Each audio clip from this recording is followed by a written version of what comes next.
J'ai commencé en 1995, quand j'avais un peu plus de 30 ans. Je ne peux pas vraiment associer ça à un moment de ma vie parce que j'ai commencé ce jour-là et sans très bien savoir pourquoi. C'est comme si je te disais qu'il n'y avait pas d'explication. On aime bien toujours se donner des explications, trouver les raisons pour lesquelles on fait des choses, trouver les causes de nos effets. Mais moi, je ne sais pas. J'ai eu envie un jour de dessiner des pendus et ça ne m'a jamais quitté. C'est comme un vice caché, mais un vice gentil qui fait de mal à personne.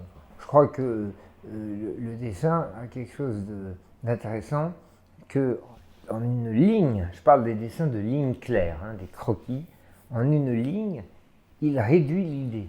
Ça, c'est formidable. Moi, j'aime bien tous les processus de précipitation de la pensée dans des formes très courtes. Alors, en littérature, ça s'appelle l'aphorisme, et en art, ça s'appelle le croquis. Si on regarde bien ce qu'est le pendu, c'est une silhouette verticale qui se tient debout devant la mort, qui n'est pas encore au ciel, mais qui n'est déjà plus sur la terre, qui nous surplombe. Il faut lever les yeux pour la voir. Il y a une dignité du pendu. Il y a presque une tendresse, bizarrement. C'est pour ça que je crois que mes dessins n'ont rien de macabre, ils sont plutôt tendres. Je me réfère, moi, au vers de Baudelaire dans Les Fleurs du Mal. Ridicule pendu, tes douleurs sont les miennes. Je crois qu'il y a une dimension extrêmement graphique du pendu. C'est pour ça que tant de poètes, d'écrivains et de peintres, notamment chez les romantiques, ont été fascinés par cette figure.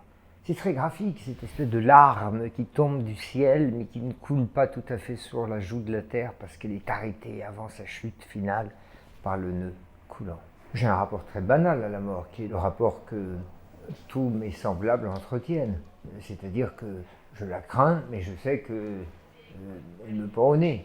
C'est la seule chose qui nous rend égaux, nous autres les hommes, c'est que nous y passerons tous. Nous sommes obligés, à un certain moment, de faire comme si la mort n'allait pas arriver.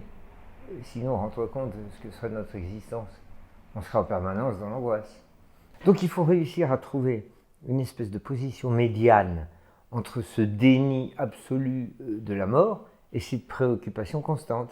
Et bien moi je l'ai trouvé par l'intermédiaire de ces petits dessins qui sont une manière, juste milieu, de conjurer la mort.